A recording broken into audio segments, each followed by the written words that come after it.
বাংলাদেশে একটি মজার রাজনীতি চলতেছে। আওয়ামী লীগ ক্ষমতায় নাই মানি, আওয়ামী লীগ বাংলাদেশের রাজনীতিতে নাই মানি, আওয়ামী লীগ কোণঠাসা অবস্থায় আছে মানি, বাংলাদেশে এখন বিএনপির রাজত্ব চলবে। আর নির্বাচন হোক বা না হোক, বিএনপি অঘোষিতভাবে ক্ষমতায় আছে। তারেক জিয়া এখন অঘোষিতভাবে প্রধানমন্ত্রী। যে কখনো এমপি হয়নি, যে কখনো মন্ত্রী হয়নি, তাকে এখন প্রধানমন্ত্রীর সম্মান দেওয়া হচ্ছে নির্বাচনের আগে। এই নির্বাচন ফিরবাচন এগুলো হচ্ছে জাস্ট নাটক। আর এগুলা যে সকল কিছু পাতানোর আমরা সকলে অবগত আছি। কেন জানেন? অলরেডি এই তারেক জিয়া যে আগামীর প্রধানমন্ত্রী, ভারত কিছুদিন আগে বার্তা দিয়ে দিয়েছে জয়শঙ্করকে। খালেদা জিয়া মারা যাওয়ার পর তারেক জিয়ার সাথে বৈঠকের পরে মোদির ওই চিঠি বার্তা দেওয়া হয়ে গিয়েছে, আমি আপনাকে সমর্থন করছি, নির্বাচনের পর আপনারা সরকার গঠন করলে আপনার সাথে কাজ করব। শুধু তাই নয়, গত একদিন আগেও কিন্তু ইউরোপীয় ইউনিয়নের সাথে তারেক জিয়ার বৈঠক হয়। সেখান থেকেও কিন্তু ইউরোপীয় ইউনিয়ন তারেক জিয়াকে একটি অঘোষিতভাবে খুললাম ভাবে বুঝিয়ে দিয়েছে, আপনি আগামীর প্রধানমন্ত্রী, আপনার সাথে আমরা কাজ করতে রাজি আছি এবং আমরা পরিদর্শক পাঠাবো নির্বাচনের মধ্যে। আমার কথা হচ্ছে, একেবারে তারেক জিয়া যে প্রধানমন্ত্রী ঘোষণা দিয়ে দিতে হয়, এত নাটকের কি প্রয়োজন? অনেকেই বলতে পারে যে জাতীয় সরকার হলেও কি তারেক জিয়া প্রধানমন্ত্রী হবে? আরে ভাই, জাতীয় সরকার হোক এবং নির্বাচনের পরে বিএনপি ক্ষমতায় আসুক, যেটাই হোক না কেন, তারেক জিয়া প্রধানমন্ত্রী হবে। আর বাকি যে সকল পদ পদবি থাকবে সেগুলো অন্য দল নিবে, না নিবে, মন্ত্রী হবে, ভিন্ন বিষয়। কিন্তু তারেক জিয়া যে প্রধানমন্ত্রী হবে সেটা 100%। কারণ গত এই 12 থেকে 24 ঘন্টা আগেও কিন্তু তারেক জিয়ার সাথে চীনের রাষ্ট্রদূত বৈঠক করেছে। কেন? কারণ চীনও সমর্থন জানিয়ে দিয়েছে তারেক জিয়াকে। তারেক জিয়া আগামীর প্রধানমন্ত্রী। চীনের রাষ্ট্রদূত বৈঠকের মধ্যে ব্যক্ত করেছে যে আমরা আগামীতে আপনি যদি প্রধানমন্ত্রী হন, আমরা আপনার সাথে কাজ করতে প্রস্তুত। অঘোষিতভাবে বলে দেওয়া হচ্ছে ব্যবসা বাণিজ্য আরো উন্নয়ন ঘটাবে বাংলাদেশের সাথে। তার মানে এই নির্বাচনের মানেটা কি? কারণ এই নির্বাচনে কোনো মানেই নেই, এটা জাস্ট জনগণকে বোঝানো একটা নির্বাচন হয়েছে দেশে। এখন তারেক জিয়া অঘোষিতভাবে প্রধানমন্ত্রী নির্বাচনের আগেই। সে কারণে গণতান্ত্রিক দেশে একটি শক্ত প্রতিপক্ষের দরকার হয়, একটি শক্ত রাজনৈতিক দলের দরকার হয় প্রতিপক্ষ হিসেবে। তা না হলে এভাবে অঘোষিতভাবে নির্বাচন হওয়ার আগে একজন প্রধানমন্ত্রী হয়ে যায়, তাকে বিশ্বের বাঘা বাঘা দেশ সমর্থন দেওয়া শুরু করে। আওয়ামী লীগ নিউট্রাল থাকা মানে বিএনপি এখন ক্ষমতায়। নির্বাচন হোক বা না হোক, আওয়ামী লীগ রাজনীতিতে থাকা নাই মানে বিএনপি এখন বাংলাদেশ এককভাবে এক নায়কতন্ত্র প্রতিষ্ঠা করা। জামাত টুকিটাকি কিছু জায়গায় স্পেস দিচ্ছে বিদায় বিএনপি জামাত কিছু সুবিধা নিচ্ছে। তাছাড়া বিএনপি যদি এখন অ্যাগ্রেসিভ ভাবে মাঠা নামায়, জামাতের অস্তিত্ব থাকবে না। যতই জামাত সাংগঠনিকভাবে শক্তিশালী দেখাক, এখন জনগণকে বিএনপি বুঝাচ্ছে একটা বিরোধী দল আছে জামাতের মতো। এটা জাস্ট টেকনিক্যালি ভাবে বোঝানোর জন্য বিএনপি চুপচাপ হয়ে বসে আছে। কারণ বিএনপি এই 16-17 মাসে তার কর্মীরা যে সকল অপকর্ম করেছে, জনগণ এগুলো নিয়ে সমালোচনা করতে করতে বিএনপির অবস্থা খারাপ করে দিয়েছে। সে কারণে বিএনপি জাকসু নির্বাচন, চাকসু নির্বাচন, জগন্নাথ বিশ্ববিদ্যালয় নির্বাচন, আরো বিভিন্ন জায়গায় যে সকল নির্বাচন আছে হেরে যাচ্ছে জামাতের কাছে, তবুও কিন্তু কিছু বলছে না, কোন ধরনের অ্যাগ্রেসিভ মুভমেন্টও নিচ্ছে না। তার মেইন কারণ হচ্ছে বিএনপি মনে মনে ধরে রেখেছে ক্ষমতায় আমরা আসি না, তারপর না এই সকল জাকসু মাকসু বুঝাবো, সকল কিছু বাতিল করে দিব, আমরা নতুন করে আমাদের লোক সেটিং করব। বিএনপির মনে এগুলো নিয়ে বসে আছে।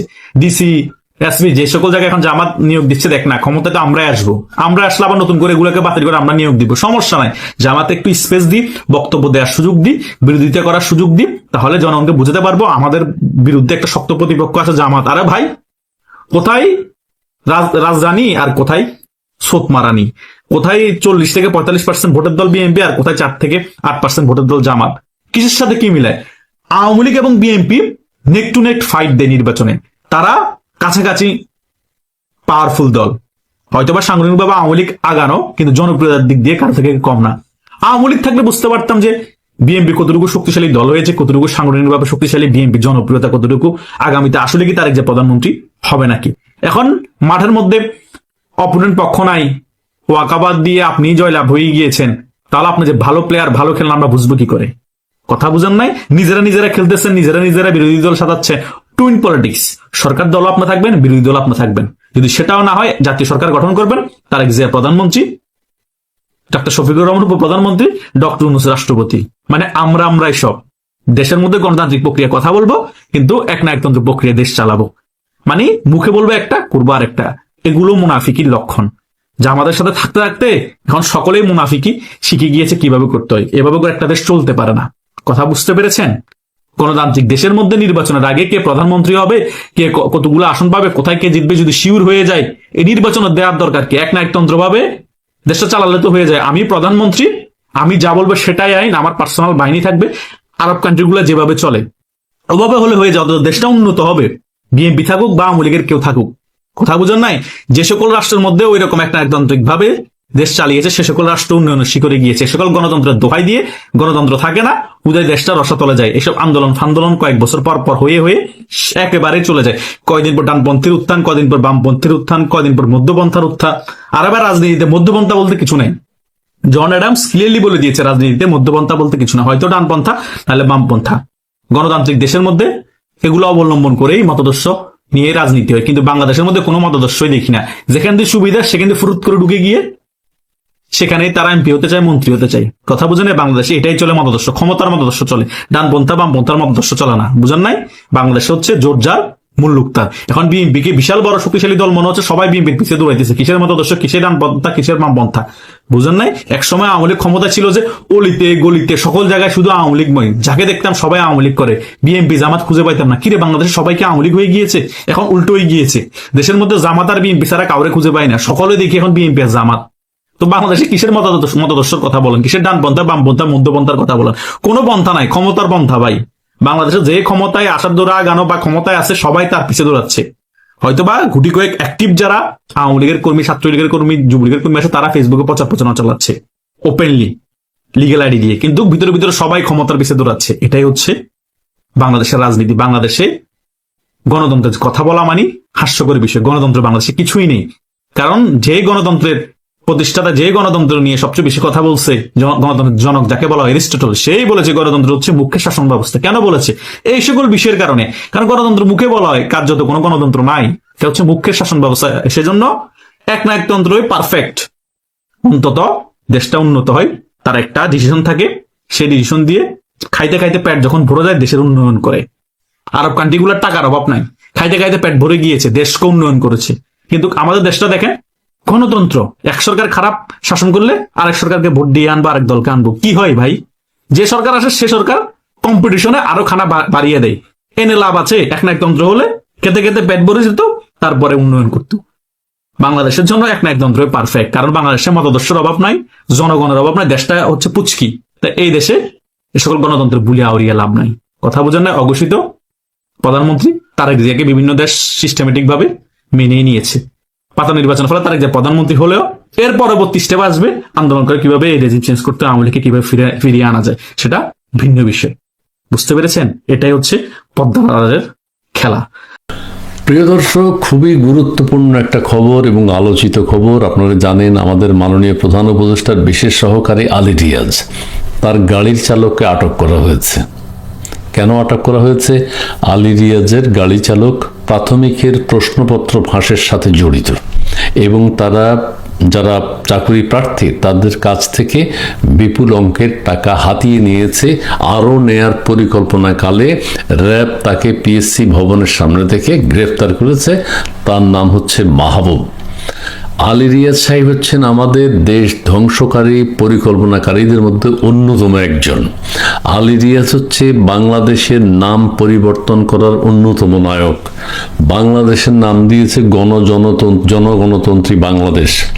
ঠিক আছে, আলী রিয়াজ সাহেব একটা মেয়েকে হোটেলে নিয়ে রেপ করেছে এবং সেই মেয়েটা প্রতিবাদ জানিয়েছে, সোশ্যাল মিডিয়ায় বক্তব্য দিয়েছে এবং তার পরদিন থেকে দুঃখজনক বিষয় হচ্ছে মেয়েটির কোনো সন্ধান কেউ আর খুঁজে বের করতে পারছে না।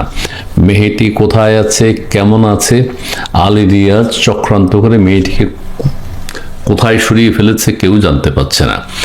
কাজেই এই আলী রিয়াজ নানান ধরনের অপকর্মের সাথে জড়িত, জঙ্গিবাদের অন্যতম প্রবক্তাদের একজন। ডক্টর ইউনূসের সাথে মিলে আমাদের দেশের সংবিধানকে তছনছ করে দিচ্ছে। এই লোকটি আমেরিকার নাগরিক। এখন তিনি কিভাবে আলোচনায় এসছেন? তার গাড়ি চালক মাহবুব প্রশ্নপত্র ফাঁসের সাথে জড়িত, আরও কি কি ফাঁসের সাথে জড়িত তার আত্মীয় স্বজন লোকজন এটা কিন্তু তদন্ত করলে বেরিয়ে আসবে। এখন এই সরকারের সময় তদন্ত হবে কিনা, র্যাব কিন্তু জানে না যে এই আলী রিয়াজের গাড়ি চালক। প্রথমে তো ওই পিএসসি ভবনের সামনে থেকে তাকে গ্রেপ্তার করে, পরে জানা যায় যে সে হচ্ছে আলী রিয়াজ, আমাদের প্রধান উপদেষ্টার বিশেষ সহকারী আলী রিয়াজের গাড়ি চালক, তার নাম হচ্ছে মাহবুব। আমি একটু পড়ে শুনাই। বৃহস্পতিবার 8 জানুয়ারি বিকেলে রাজধানীর পাবলিক সার্ভিস কমিশন ভবনের সামনে থেকে মাহবুব নামে এক ব্যক্তিকে আটক করে যৌথ বাহিনী। ঠিক আছে, পরে রাত আনুমানিক 2টার দিকে তাকে শেরেবাংলা নগর থানায় হস্তান্তর করা হয়। ঠিক আছে, আইন শৃঙ্খলা বাহিনী সূত্রে জানা যায়, আমি বলছি না, আইন শৃঙ্খলা বাহিনী সূত্রে জানা যায় আটক মাহবুব প্রধান উপদেষ্টার বিশেষ সহকারী আলী রিয়াজের ব্যক্তিগত গাড়ি চালক। তার দেয়া তথ্যের ভিত্তিতে প্রশ্ন ফাঁস চক্রের আরেক সদস্য বিল্লাল হোসেনকে টাঙ্গাইল থেকে গ্রেপ্তার করা হয়। অভিযোগ অনুযায়ী আসন্ন প্রাথমিকের সহকারী শিক্ষক নিয়োগ পরীক্ষাকে কেন্দ্র করে প্রশ্ন ফাঁসের প্রলোভন দেখিয়ে চাকরি প্রার্থীদের কাছ থেকে টাকা আদায়ের চেষ্টা করছিল এই চক্র। মাহবুব অন্যতম। মাহবুব হচ্ছে আলী রিয়াজের গাড়ি চালক। গোয়েন্দা তথ্যের ভিত্তিতে প্রশ্নপত্রের ক্রেতা সেজে অভিযান চালিয়ে মাহবুবকে আটক করা হয়। কাজেই এইগুলোর হোতা আলী রিয়াজ যেমন একজন প্রতারক, তার সাথে অন্য প্রতারকরাও সংশ্লিষ্ট আছে, তার আশেপাশে যারা আছে তারাও প্রতারণার সাথে লিপ্ত, প্রতারণার কাজ করছে। এর আগে একই দিন রংপুরে নিয়োগ পরীক্ষায় জালিয়াতি চক্রের আরও 2 সদস্যকে আটক করে গোয়েন্দা পুলিশ। এই সময় তাদের কাছ থেকে 3টি মোবাইল ফোন সহ আধুনিক ডিজিটাল ডিভাইস জব্দ করা হয়। ঠিক আছে, কাজেই এই আলী রিয়াজরা এই দেশকে ধ্বংস করে ছাড়বে। আলী রিয়াজ যদি একজন সৎ মানুষ হতো, তার চালক আটক হয়েছে, চালকের ব্যক্তিগত, এটা আমরা ছেড়ে দিতাম, কিন্তু না, আলী রিয়াজ নিজেই তো অপরাধী, ক্রিমিনাল। দেশের বিরুদ্ধে কাজ করছে, দেশের স্বাধীনতা সার্বভৌমত্ব ধ্বংসের কাজ করছে, এবং নিজেই বলেছে আমরা সংবিধান লঙ্ঘন করেই এসেছি। সেই দুঃসাহসী, সেই বাটপার, আমার শব্দটা একটু খারাপ হয়ে যাচ্ছে, এগুলো আমি বলি না, সেরকম একজন প্রতারকের খপ্পরে বাংলাদেশ, এবং সেই প্রতারকের গাড়ি চালক হচ্ছে মাহবুব।